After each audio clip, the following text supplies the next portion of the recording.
Hi, I'm Michael Solomon, and I'm going to be reporting on music in the 19th century. Okay, now let's start off with the Romantic era, which was a type of music that originated in the late 18th century and lasted throughout the whole 19th century almost. Many of us know of Ludwig van Beethoven as one of the greatest piano players of all time. However, Beethoven wrote and played many of his compositions in the 18th century. In the 19th century, however, Beethoven showed his true musical talent by composing many different pieces that did not involve or had little use of piano.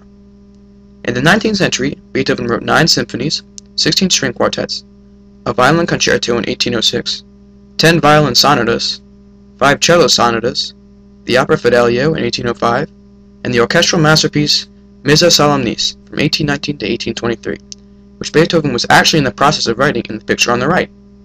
Now keep in mind, Beethoven wrote all these masterpieces while he was deaf.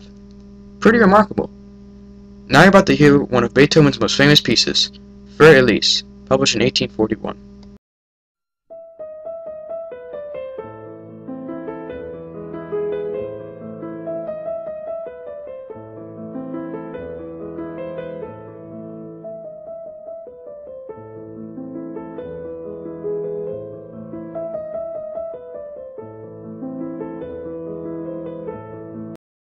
Another famous 19th century composer was the German composer Johannes Brahms.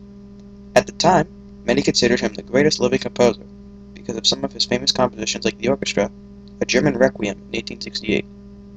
Brahms also composed his first symphony in 1876, a violin concerto in 1879, and his second piano concerto in 1882. Now you're about to hear one of Brahms' most famous pieces, Brahms' Lullaby, which most of you have probably heard before.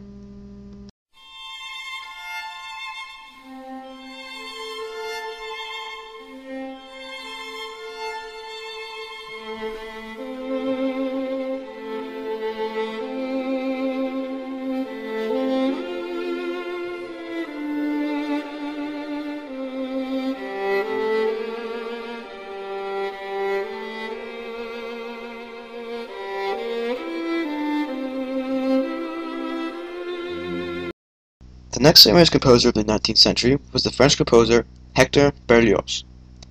Even though he was born in France, Berlioz spent years in Italy, which is why many of his compositions sound somewhat Italian. He was most famous for his Symphonie Fantastique in 1830, yet he composed so many more masterpieces in his time than many actually know. Berlioz also composed the operas Benvenuto Cellini in 1837 and Les Troyens in 1858.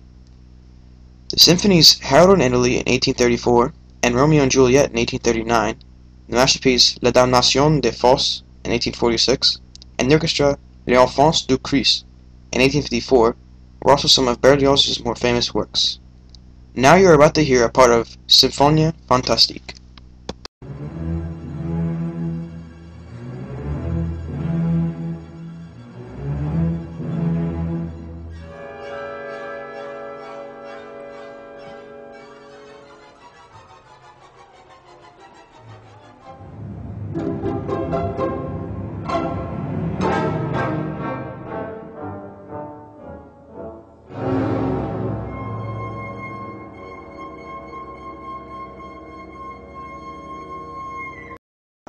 One of the lesser-known composers of the 19th century, the Hungarian composer Franz Liszt.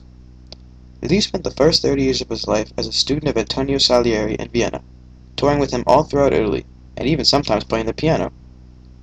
A little before 1840, Liszt decided to spend his time composing classical pieces, not studying with Salieri anymore. His Transcendental Etudes, which were 12 solo piano compositions, his Faust Symphony, his Paganini Etudes, which were 6 solo piano compositions, and his Piano Sonata in B minor were some of his more famous works. Now you're about to hear part of Liszt's Piano Sonata in B minor.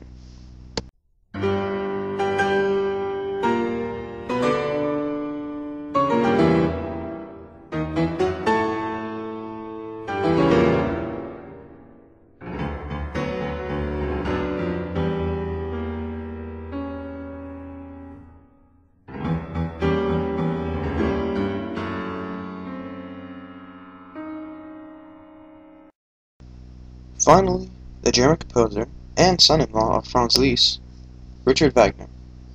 Even though he directed in the theater, conducted, and wrote dramatic musicals like The Ring of Nibelung and Tristan und Isolde, Richard Wagner was most famous for his musical compositions.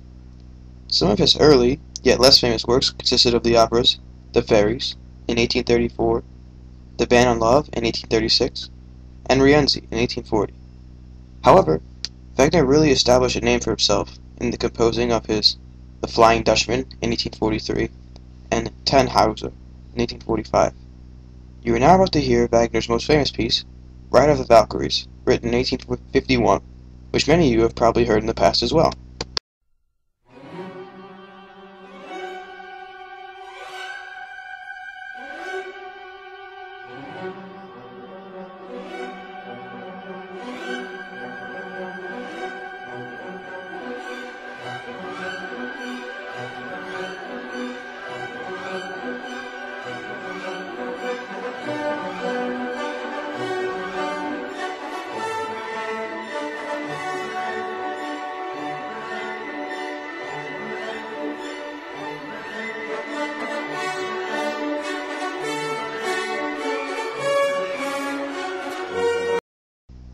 Now, another aspect of music in the 19th century, American folk tunes and other famous American songs.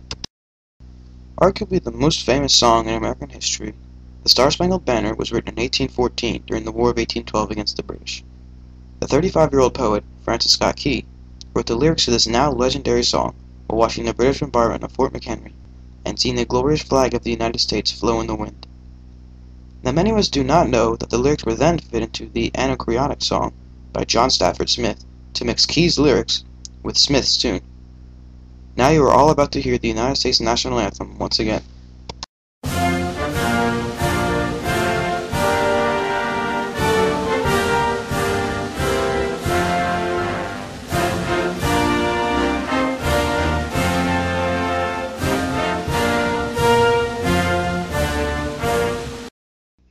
There were two famous songs that came from the Civil War time period. The first being the Battle Hymn of the Republic, with lyrics being written by the famous poet at the time, Julia Ward Howe. Howe originally wrote the lyrics to this tune in November of 1861, a few months after the first shot went off in the Civil War. Howe's song is now considered to be one of the most patriotic songs in American history. Here's a bit of the historic Union hymn.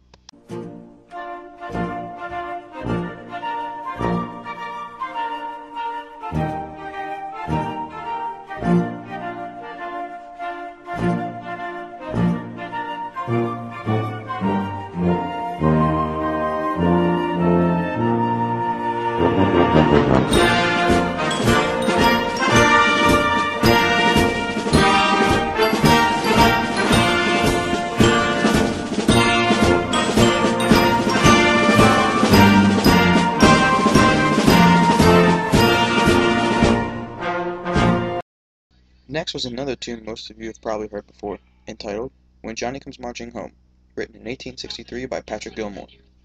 The title explains what the song is mainly about: someone waiting for their loved one, Johnny, to come home for more. Now here is a brief part of the tune.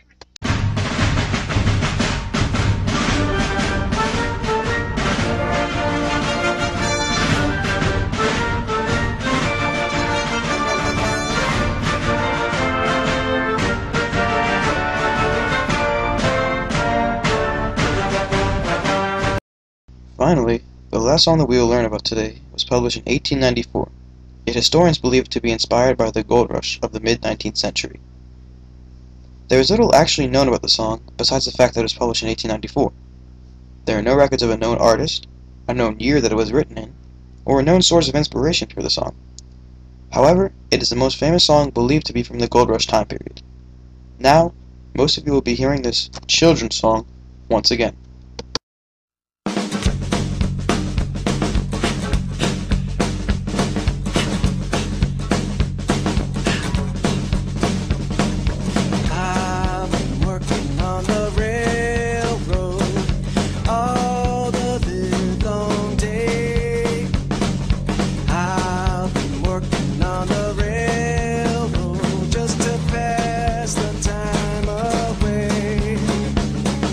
Can rise up so early.